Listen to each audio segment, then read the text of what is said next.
Welcome to Penrose Learning, where we make understanding easy. Start by understanding the fundamentals of holding a putter. In this video, I will explain how to hold a golf putter step by step. First, let's focus on your lead hand, which is typically your left hand for right-handed golfers. Place the grip more in your palm than your fingers, allowing your thumb to rest directly on top. This provides a firm, stable connection, giving you excellent control over the putter face throughout your stroke. Now, let's integrate your trail hand, which is your right hand for right-handed golfers. Position it just below your lead hand on the grip.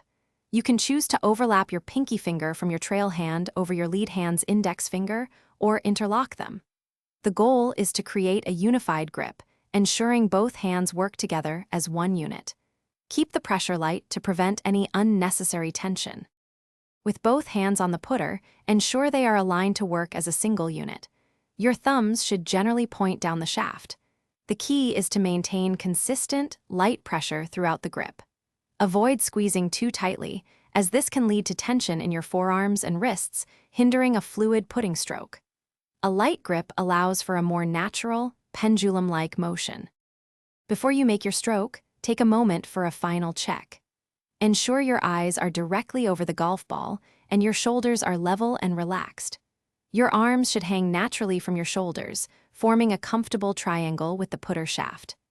This proper setup, combined with your stable grip, will significantly improve your consistency and accuracy on the green, helping you sink more putts. Thanks for watching. If this was helpful, leave a like and consider subscribing. See you next time.